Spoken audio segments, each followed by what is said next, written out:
Good afternoon. Attempt number 1500 at recording this particular theory session. What I want to talk today about is Tummeln. Now, this is a word I like to use as a word that encompasses a series of high school movements generally that are in two time. So basically all two-time movements. So that's Zweitakt. That's kind of what I understand under the word, or what I like to define it as. You could argue several other things, I might add. So, for instance, the word Tummeln generally refers to, in German, to dancing or tumbling. And this is why I kind of refer to the two-time movements as tumbling. Now, why are these particularly interesting? Because they are a form of the gallop, or the gallops, that is perhaps not always as easily understood. People don't necessarily are as familiar with it and might use it in very specific circumstances. Now, that's not to say that horses find this a particularly high and mighty sort of thing. And this is why it's very interesting, I think, for a lot more people than they realize. So even people who are not necessarily going into a lot of high school movements might actually need to know about these things in a case they just stumble upon the exercise, or if they could use it to make something very basic much easier. And it depends a bit on your horse. So we should get into that in a moment. So first, what is it? And these are described as part of the high school. So in dressage, we have the regular exercises, and then we have the high school exercises. Now, in the high school, we generally call the exercises airs. And there's the airs above the ground. So these are part of the airs above the ground, where the horse leaves the ground, if you will. However, these are not school jumps, where the horse leaves the ground with all 4 feet at once. So the Tummeln revolves around the 3 basic ones. We'll start off with the first one. So Tummeln. In Dutch, you would say tuimelen, tumbling, if you will. The lowest one would be ter, ha, ter. Really annoying to type. So ground to ground. Now what the horse is doing is it's lifting the front up in something that looks a bit like a levade, but isn't quite the same. And then when it lands again with the front legs, it hops with the hind legs. So it has this little bunny hop, if you will, like that. And then it does this again. So it does that one, that one, that one, that one, in sequence. And this is already why it is slightly different from a levade. So even if you make a photograph of this particular moment, you can actually tell the difference, if you look closely, between a levade and this movement, especially in the muscles that are engaged and that are leading. Now, the terre-à-terre is one version, and this is the lowest. So it's generally considered the one where we see the least elevation of all of them. Now, the highest one, and this might surprise you if you've not heard me talk before, is courbette. Now, this is the sense of the word courbette, as Guérinière or Pluvinel or various other old masters use the word courbette, where we do this tumbling, this rocking horse motion, but particularly high. This is distinct from what in Vienna they call a courbette, also known as a Wiener courbette, where the horse comes up and then jumps around on its haunches. This is very distinct. First of all, it's just a different thing. Probably better described as Hankensprung, so haunches jump, where it lands again on the hind legs repeatedly, maybe up to 10 times. The thing is that because the horse needs to stand on its haunches in that sense and then bounce around, it tends to be very high and actually quite extended. And the haunches are actually pointing out the back. So if I would draw that particular exercise is really quite different. And then the haunches are kind of doing this. So you would have this sort of motion, and the horse then jumps up and down and goes forward. Now you notice that in order to do that, because the horse is much taller, the center of gravity might be over top of the hind leg, yes, but that doesn't mean we have a particularly pronounced Hankenbewegung. There's definitely some Hankenbewegung to get that bounce going, absolutely, but not in comparison to the actual courbette, terre à terre, mézère. So the horse is less collected, not entirely uncollected. I wouldn't want to claim that, but it is definitely different.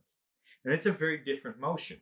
And the amount of effort the horse makes when it's like this is it's pushing the leg in that direction, which is now down because we've rotated the horse. Whereas here, it pushes the hooves in that direction. And as a result, it uses different muscles in the croup to do so. And thereby, this is inherently, well, more collected, if you will. It uses the collection muscles, if you will, rather than the acceleration muscles, if you will, primarily. So, courbette and Wiener courbette are two very distinct motions, and they are unfortunately referred to with the same word, and this can be very confusing, but the old masters definitely, absolutely, very clearly and explicitly mean a two-time movement. However, the terre à terre is relatively flat, and the courbette is higher, but in particular, the front hoof travels higher. So the wither will come up higher as well. There will be more uphill, but in particular, they pull the front legs closer. Now, there's also an in-between concept, and that is called mézère. And that's why I explained it the last, because it's the one in between. Now, and this makes everything very confusing, because you don't really need this third concept. If you just have terre à terre and courbette, you could just divide it into two if you wanted. And this mézère word is used for all sorts of things to kind of give it a distinction. And all it is, quite explicitly, in for instance, Geringer, is the middle elevation. So low, middle, high. And this means that what you see here with the front legs is roughly what you would call a mézère. If these front legs were really quite tucked, Geringer would call it a courbette, even though the horse is hardly any higher. When it does so, it does mean that the horse goes slightly slower in all of it than when you do it in a mézère. It lands earlier. But this distinction is arbitrary. It's gradual. As a result, these days there is a bunch of institutions that will call remember, the Hankensprung, the courbette instead, and I use the word mézère for what is actually originally a courbette. Now, that's all just giving it a word, giving it a name, but it is important when you read the Old Masters. And we'll get into a lot of Old Masters, hopefully, in a moment. And this is what they meant with those words. This is the words they gave to it. We could call it kartoffelsalat, all I care. But that is what they were talking about when they used those words in those old books. Absolutely clearly defined.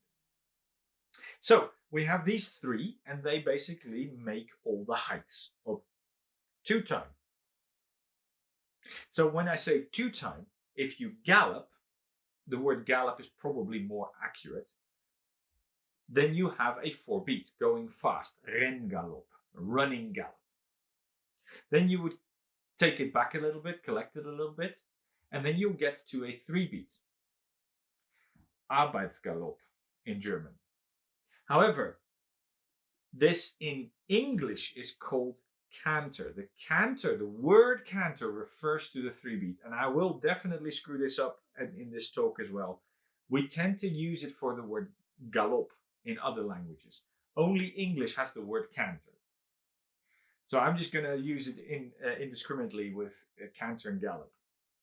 But I really just should say gallop all the time. Now, so you have the gallop, the running gallop, which is four-beat, which is fast. Then you start collecting it a little bit, and it becomes a 3-beat because the hind leg and the front leg, one diagonal pair, will hit the ground at the same time. So we'll go from one foot going first to those 2 feet coming together to then eventually the other foot going first of those two. And that's why you go from 4-beat to 3-beat to 4-beat again as you collect and collect and collect. As the horse goes more uphill, the front legs have a longer and longer way to touch the floor again, and the hind legs a shorter and shorter way, so they're going to be first. Whereas before, the horse was tipping over its front legs, and it was the opposite way around. So as we collect further and further, we go from the 4-beat, the 3-beat, to the 4-beat, to eventually not even the 4-beat, but a 2-beat, where both front legs happen at the same time, and both hind legs happen at the same time, in succession, hence ground to ground, terre à terre. And then you get these bunny hops. Now, like I said, you have 3 heights that we can distinguish between them. And thereby 3 levels of collection, yeah, sort of. It's a little bit more complicated than that, but you can kind of see it that way if you want. But there's more, because there's also redop. Now, that's again an awkward little word, because it's used in different ways. The first time you hear redop, in fact it is redopo, what he uses, is in Grisona, where he talks about cantering rather fast in one direction, or galloping, and then turning around on yourself and then coming back the way you came. And this turn is called redopo, redoubling back on yourself. So that's the first time I know of the use of the word. But the redop, without the O in that case, is used also by reading along a wall, where the horse is going sideways along a wall like this. Now, both those things are going sideways. If you think of this turn here, the horse is turning sideways in a circle and then coming back the way it came. So, redop refers to a sideways movement into time. Now, this might be done in terre à terre. And that is actually quite common, where you do voltes in terre à terre, where the front legs and the hind legs go around each other, and the horse is pretty much entirely straight with its head like that. And you can see that they draw the hoof prints like that, and then it just turns around like that, for instance. Now, there is a slight offset if you do this. If the horse goes, say, to the right, you would normally have a slight bend to the right. This is what the horse will usually offer, and it will usually look best in that case. So there will be a slight lead. Still a 2-time, but the hooves are not quite next to each other necessarily, because we're going around a curve. This is quite common in anything you do sideways, so redops. And that is why you could say it's a terre à terre, because the terre à terre generally still has a lead, a bit, whereas the mesa and the courbette are truly straight. Generally, that's how we distinguish. So this is why, again, terre à terre and redop are kind of linked in some of the old masters. And some of them just use the word terre à terre, and some of them use redop, and some of them use redop for specific things and not for other things. And this is where it gets a little bit complicated. But if you know the ambiguity, it makes it a lot easier to read the old masters. So you can go sideways in redop, bunny hopping around. You see this in Spain quite a lot, this terre à terre turn. And you can also see them sometimes turn one with a standing hind leg. Because the canter pirouette in the old masters is presumed to be done with a standing inside hind leg. Guérinier is very clear about this, repeatedly in his book. This is not what we currently want to see with a canter pirouette, where the hind leg keeps moving. So we can already do a pirouette around the haunches in a gallop, a form of gallop, already in 3 different ways. We can have a standing hind leg, we can have a canter pirouettes we see in competition today, and we can have these sideways bunny hops. And that means we have 3 versions already. Well, there's actually even more. You can then also distinguish between these different types of tummeln as you go around the corner. So there's this idea of a passade relevée. Passade is going back and forth with voltes or pirouettes at the end. So you go back and forth and back and forth. And then these turns are done in specific ways. And Pluvinel talks about relevé, so heightened, extra high. And that is done when these turns are done like this in courbette, where the horse is particularly high as it goes around the corner. And then you can hang around here, cantering on the spot or having a very small forward motion, and then shoot forward at a long, stretched version of this motion. And that is known as carrière. And that's again an awkward word, because the word carrière, again, over hundreds of years, starts changing its meaning. Initially, it's that one step of like a flat jump, where both hind legs are pushing the horse forward in a two-time, but fast and extended. However, the haunches are still bent and are pushing the horse forward. So it, again, is actually more like that. And the horse is propelled forward. So from completely collected to really fast. And it can accelerate really fast. This is a little bit like a racehorse jumping out of the boxes at the start, and they can do several of these hops in a row.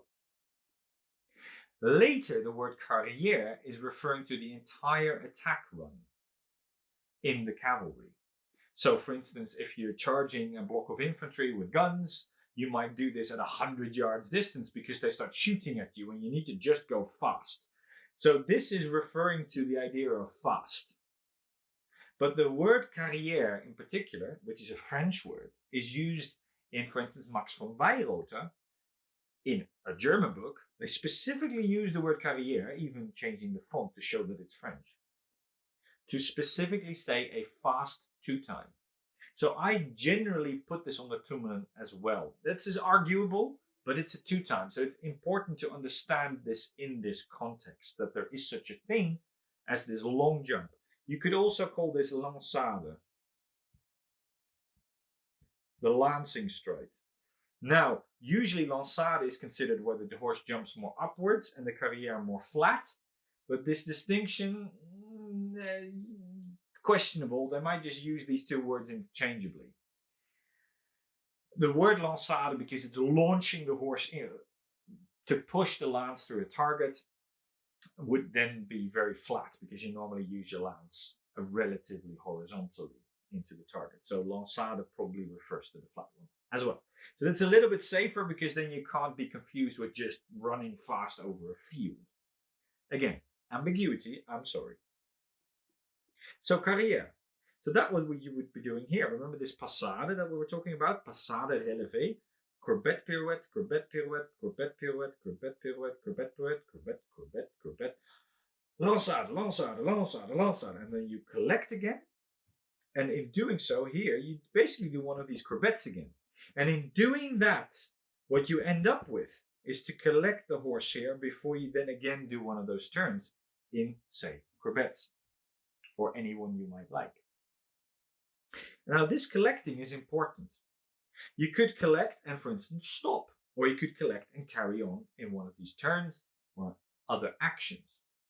And this leads us to the slowing down version, falcade.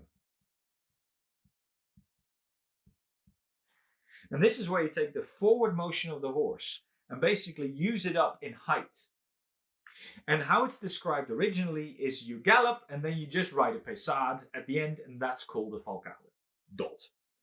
Now, why do we call it a paissade? What is a paissade? It's usually said like a correct rear. I don't like putting it that way. It is basically the high version of a levade, where the horse is sitting on its haunches but is raising itself a bit higher. Or is it? Because the word levade is very, very late. Most people, when this stuff is mostly talked about, when this is the focus of most of those books, this whole Tummeln, the combat type of riding, so say from, I would say, the 15th century at least, onwards to the 18th century, it is really a very important part of riding culture. That whole period, I don't know that they actually distinguish the levade at all. I think it comes right at the end, maybe. that they start distinguishing pesade and levade. So when the horse sits on his haunches, no longer uses its front legs to support itself. If it's really low, we would consider it a levade. And if it's a little bit higher, it would be considered a pesade. And if it's too high, at some point we call it a rear. But when the horse rears, it throws itself up with its front legs, kind of hangs out there a little bit, and then just falls back to earth. So it's very uncontrolled. Whereas in a pesade and a levade, the horse is very much balanced on its haunches and has a lot of control and can hold it considerably longer, maybe several seconds. The height difference, however, was not divided up initially, and they just called the whole bunch pesade. So all the lifts, if you will, lift and stay, was known as pesade, and then later they distinguished. So if you gallop and you do a pesade at the end, that is known as a falcade. However, how do you get there? Normally, if you want to do pesade or levade, what you would be advised today, as per standard, would be to piaffe the horse, collect it more and more until the hindquarters have overtaken the horse so much underneath that the horse stops using its front legs, and there you have it. You have your levade, and if you bring it slightly higher, you have a pesade. And that's pretty good advice. That works fine. If you can do that, absolutely fine. But if you're galloping along, it isn't saying that you should first stop, do a piaffe, spend your time making the piaffe, then lift the horse. That kind of defeats the point, because why were they doing these falcades? In order to rebalance the horse from speed into collection immediately. And they specifically use descriptions that you use your bit very little or your reins very little to do so. That's interesting. And I think this is quite interesting for most people on horses. That whole concept of how did they do this, the sort of most developed way of slowing down the horse from a fast gallop into something very slow and very maneuverable, where we can make these sudden turns without having to pull it in the mouth. That's interesting to everybody, even if we don't necessarily do it by all the rules of the art yet.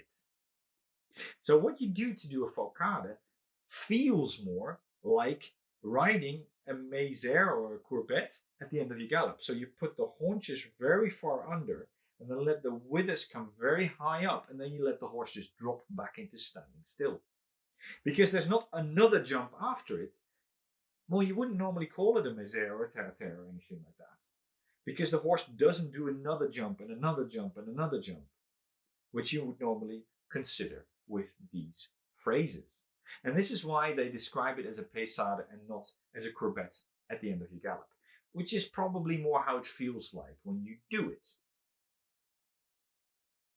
So we have a way of slowing down, we have a way of speeding up, and we have a way of turning on a small dime. Because it's so collected, it's very easy to turn the horses, and to turn the horses very quickly. In a canter pirouette, when you need to keep that inside hind leg stepping the way we are used to seeing in competition, you normally consider a full 360 done in 6 to 8 strides. In fact, that's in the rules. But in the Baroque period, they specifically say it's much cooler if you can do it in 4 or maybe only 2. In fact, there is a version where you can actually spin the whole horse around in essentially almost a 360 degree in 1 stride. Now this starts throwing the horse around a little bit more, so it's not quite clean anymore, but you see this in bullfights, for instance. So you can turn really far because you have control over where the wither goes side to side, because the horse is balancing it on the haunches very much, and it has a lot of power available from the haunches to move this over. And this means that the pole needs to come backwards in order to make the horse collect. The whole torso shortens because the pelvis comes very far under and the haunches bend a lot. This also means that we have muscles like the gluteus muscle in the haunches pushing the hooves down and thereby pushing the withers up. And this means that we have, well, very little weight on the front legs, clearly, because they come off the ground, but also we have an opportunity to control where the horse goes.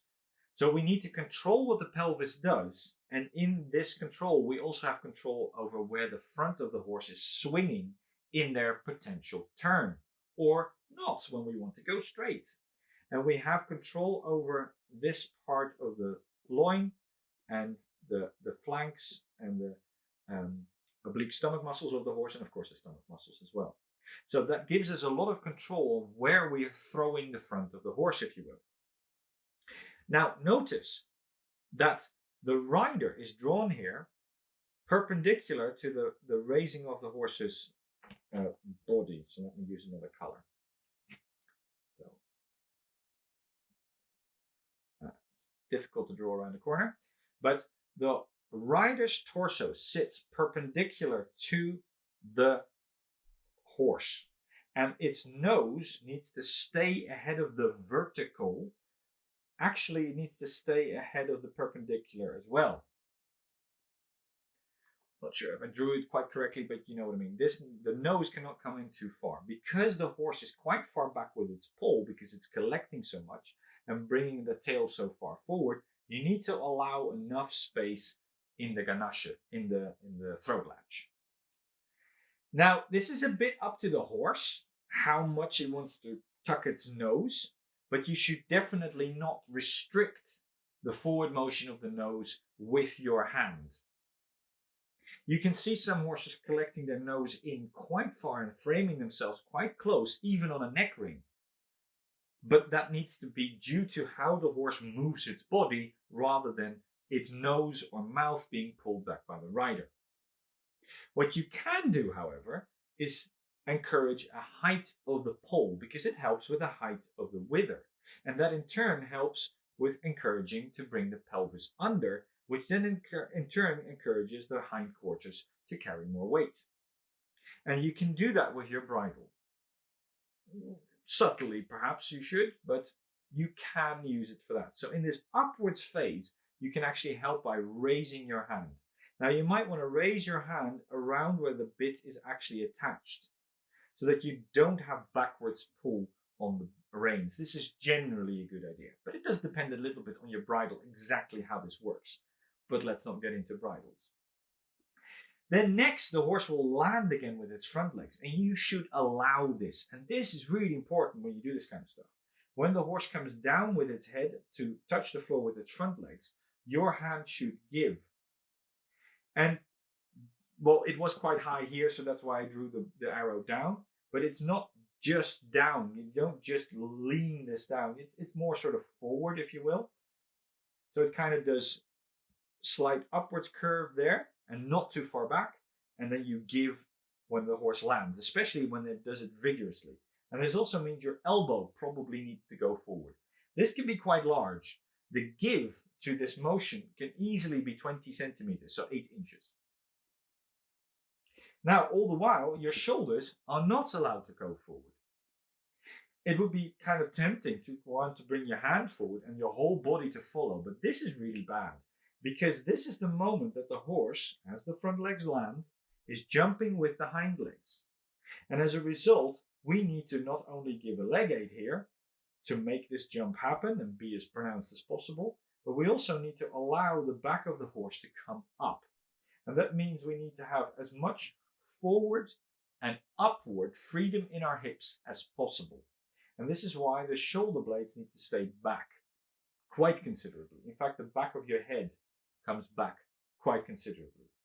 So when people say don't look down, it also means don't bring the back of your head forward and down. If you actually look a bit down like this, it's not as big a problem as this. And that has a lot to do with what your back does, and thereby what your hips are able to do. Can you make space for this large motion of the back? And this large motion of the back comes from this large motion of the pelvis of the horse that then allows a large motion of the haunches. And this is why you need to have your shoulders very far back, so your hips actually travel forwards and up.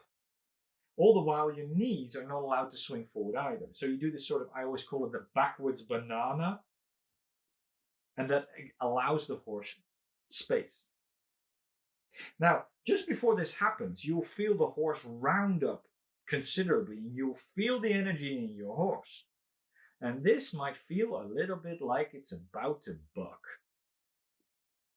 And it's kind of a sort of thing it's doing. It's not a buck. You can definitely say this is not a buck, but it's kind of comparable though. And the thing is that what if it were to buck here? What if I got it all wrong and I didn't recognize that it's about to buck? Well, what am I supposed to do? Oh yeah, the same thing. I'm not supposed to yak it in the mouth. So I need to give the arm, I need to keep my shoulders back, I need to keep my feet far enough back, I need to make space for this motion. It's going to happen whether I like it or not, and stay stable on the horse and then carry on riding from there. So if my horse is about to buck, or my horse has a problem with bucking in a simple canter transition, for instance, this actual skill will help me not push my saddle into the horse's back and encourage the bucking problem, making my horse uncomfortable and thereby creating the bad behavior myself. So this is quite interesting because you see this kind of exercise developing, maybe not fully and maybe not correctly in the way it's described and is desired, but you see this kind of motion from horses that are trying to do canter transitions are having trouble. When the rider is in the way of the horse's canter transition, and for instance, one hip is not mobile enough to allow, say, a left lead canter. His left hip here is too restrictive and the horse won't give you a left lead canter. It's quite happy to do a right lead canter, maybe to the point that it even gives the wrong canter over and over again on the left because the inside is too far down and the horse will jump into a right lead canter. Now, there's various ways of stopping it to do this right lead canter as well. I might use my reins and my legs and crops, and it all gets more and more restrictive. But the horse knows it's supposed to canter or gallop in some way. It's getting more and more pressure, and it wants to please. And before you know it, you see them do this. Why? Because there is a limited amount that they can bring one hip further forward in themselves than the other, and thereby create a lead. What a lead is that one hip of the horse is carried further forward, and thereby that part of the horse is cantering ahead of the other part. And in these ones, there is no lead or very little lead. In a regular canter, you have a very clear lead. So for instance, if you want to stop the horse doing this kind of terre-terre pirouette, but you want a canter pirouette instead, you need to make sure you get a very clear lead in the back of the horse. This means that essentially you have a bend in the back of the horse. You might have a very straight horse in the neck. Usually that's actually quite useful, but the back needs to bend. This means that the inside rib cage is clearly higher than the outside rib cage for canter position, and the inside hip is therefore further forward, so the whole hind leg is stepping further ahead. And that means that you can then keep that lead going. So when you have problems with your lead, you might be doing something gravitating towards this kind of motion, and the horse might even try this.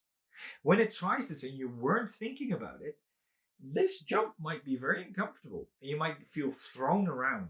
And then, of course, the horse will lose a bit of confidence in it and may become harder and harder to canter transition. Now, this is relatively common with short, cold-blood horses. Say, I don't know, a tinker, or sometimes with some Friesians actually as well, who are either very sensitive in the loin or who are very short and clumpy, if you will, and have a steep shoulder. And they might actually prefer, even very early on, to do terre-à-terre briefly and then canter. And this is not necessarily that bad. Do you want to claim that that is the best terre-à-terre in the world? It probably won't be. Does it matter? Not yet. Now, if you want to do 20 hops in a row, that's really hard work for the horse, and it's probably going to screw it up. But if it throws one of these little steps in, it might not be that bad. Now, this is what was considered collected work, collected canter in, say, Pluvinel's time. So when he says, don't do collected work before the age of 6 on the horse, he's talking about this level of collection. He's not talking about shortening your 3-beat canter a little. He's not talking about that at all. So what he calls collected is much further up the scale of collection than what we usually see today, with some notable exceptions, of course. So this is useful because I might find myself in it, even if I don't even mean to do it yet. This is useful that I might need to accommodate this to happen when it just starts happening. And how to get out of it again is to make that lead happen, to make one hip go much further ahead. And this is why one shoulder needs to go much clearer backwards. And that allows me to let the horse step longer with that inside hind leg and make a regular easy does it canter going, but in control. Now, this is also a way of slowing a horse down. I'm on a hack, it's lovely weather outside, I'm assuming really good footing, and then I get into this little shaded little bit where all the water has settled, and then I see this really slippery layer of clay, or maybe even still some ice that's left there. And my horse is already cantering, is already going fast, enjoying the sunshine in the forest. Do I want to just gallop across this and tip my horse over? No, I want to collect. If I just start pulling on the reins, I might very well make everything worse, apart from the comfort of my horse. Doing that is probably not going to be very good. But also my horse is actually going to be unbalanced initially if I just pull the reins, and then maybe balances itself. Well, I might not have that time. So if I can do this falcade, that might be my savior in such a situation in the forest.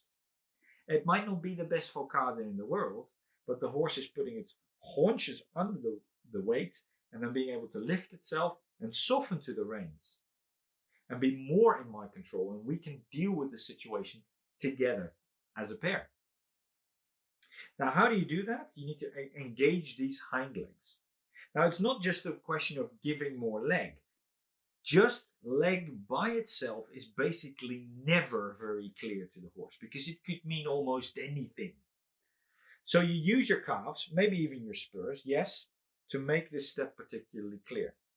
So you use them both at the same time when the hind legs are next so that they jump both, yes. But there's a lot more to it. It has a lot to do with your pelvis.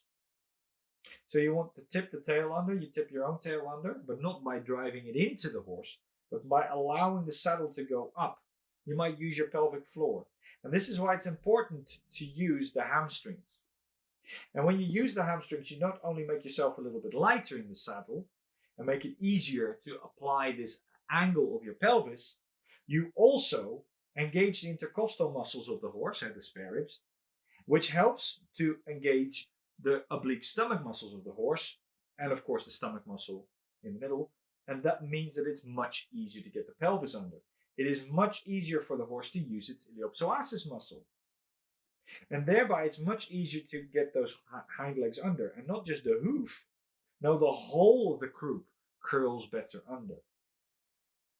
Now, this is very dependent on how high the wither was already.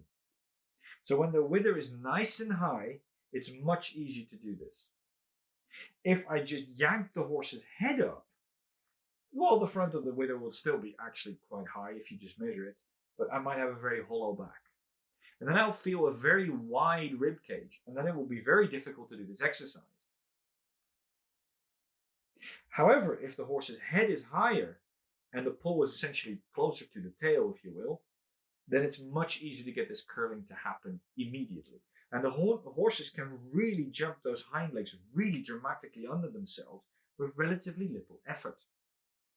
And this is where, for instance, curb action can be very useful, where you can have and it needs to be subtle, an effect on the jaw of the horse will help it to not be pulled back, but to be lifted, and that you can feel that the back is easier to lift from your seat when you, of course, let go of the bit again. It's the release that we're looking for.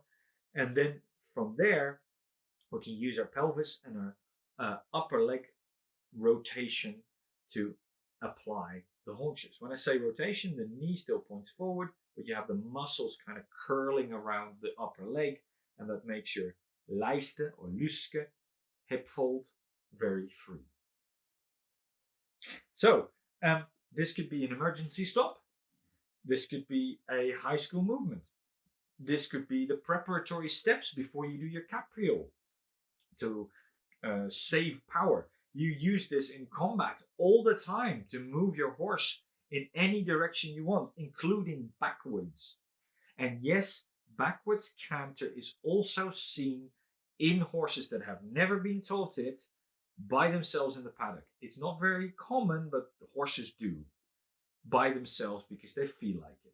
Dogs do it a little bit more readily because they're just smaller and it's less effort. But you can see dogs do this just out of their own accord really quite regularly.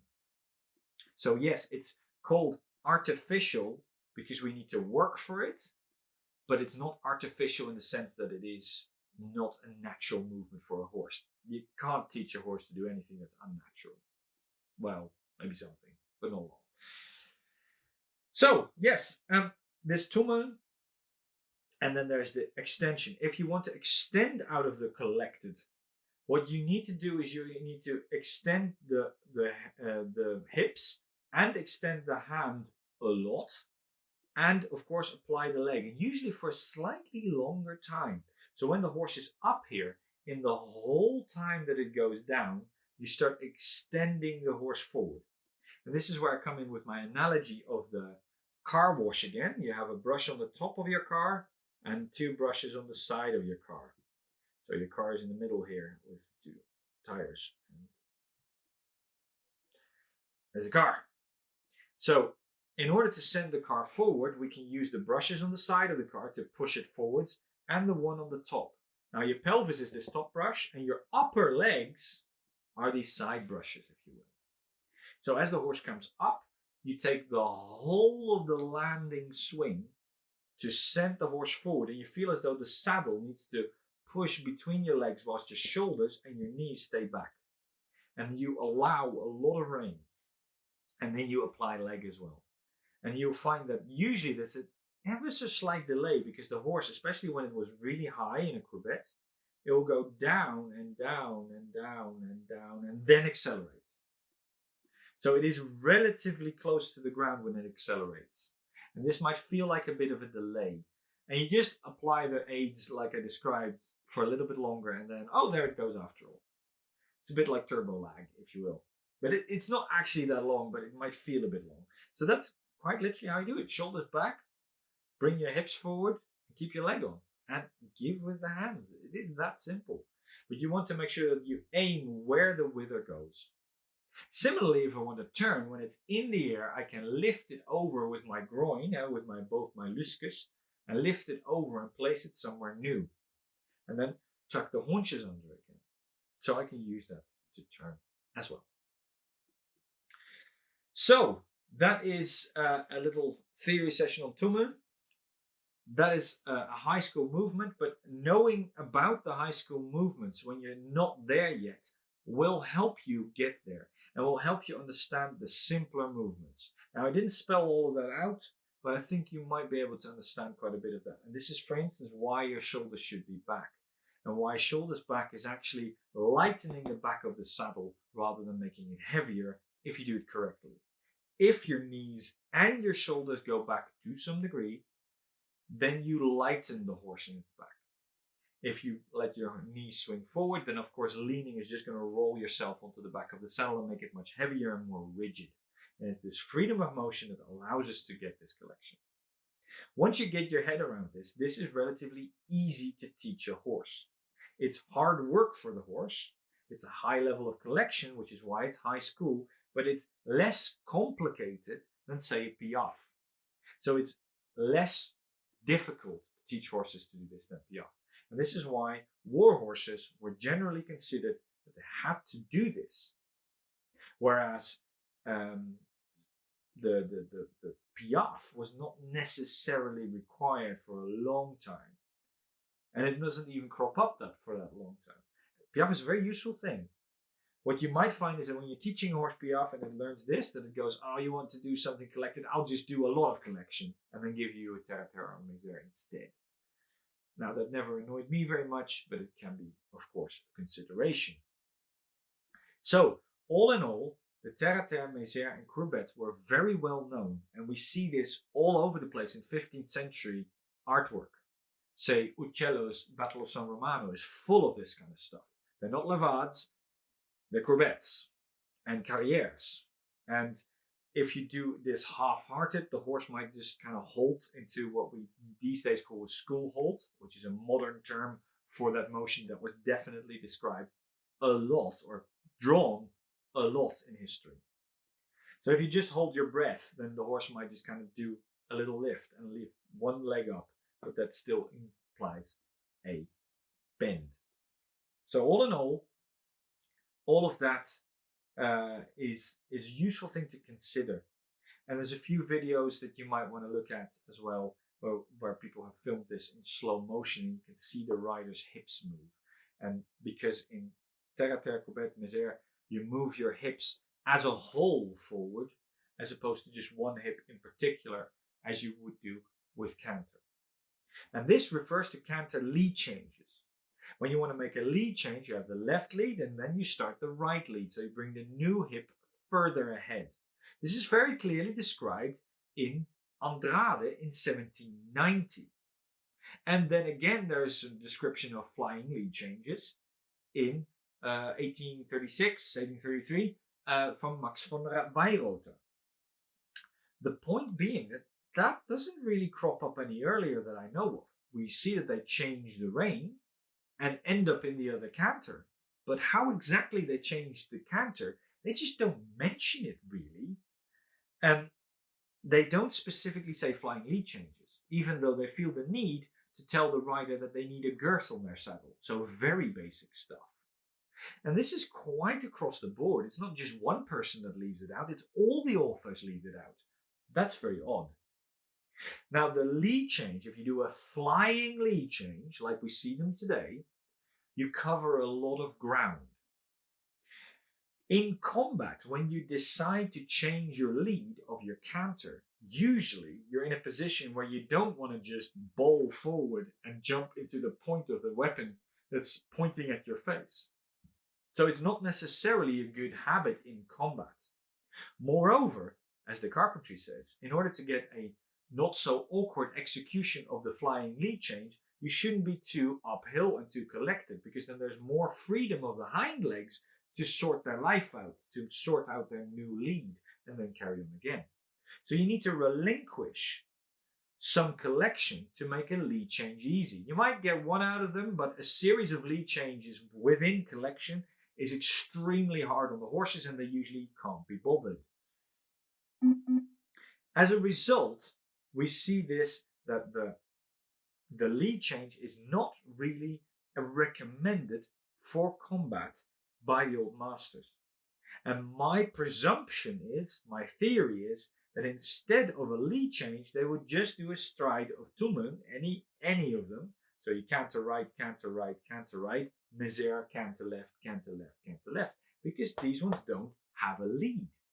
So you do to the right, something in the middle, to the left, or vice versa. And that means you don't need a flying lead change. The horse is balanced throughout. The horse is comfortable throughout. There's no disunited or crossed over canter at all. The horse is with the rider, the horse is collected, and we maintain the collection and the energy and the forward. And this means that the flying lead change can also be developed from here, but it's a little bit tricky because this is easier for the horses. So you need to be a bit careful if that's important to you, that you don't get the horse stuck in this sort of bunny hop. But if you know how to do it, that's usually easily remedied. Now, one more thing. If you collect the horse by bringing the horse backwards onto its haunches, by moving the weight to the haunches, it's much more difficult to get this secondary hop. It's also far more difficult from a gallop to ride a falcade, because the horse will usually dive down under itself, very easily come behind the vertical, and it's just far harder to get this sudden, reliable reaction at all, and it usually takes more effort, and it was about getting the horse really nice and soft on the bridle, nose or mouth. So you need to keep the forward, and what that means is that the hind legs forces are coming in through the whole horse, so that there's thrust from the hind legs that does the motion you want, and in this case the motion goes up. So what you're doing is like a helicopter is pulling up the horse from the ground, and that slows it down. And that's why you need to keep the forward. That doesn't mean we go at any particular speed. We might be slow, we might be fast. All of it should be forward, which means we get thrust from the hind legs. But this thrust should go downwards so that the horse is lifted upwards. Action is minus reaction. And this is why this tucking by means of your upper legs in your pelvis is probably the way to go, and why this then becomes easy. If you contain the horse and compress it like Louis Zager describes in pushing the whole skeleton together, this kind of motion becomes very, very difficult. Right. That was what I wanted to say for the moment. There's of course much more to be said, but it's a subject that we don't see a lot, so I thought I'd mention it. Thank you very much.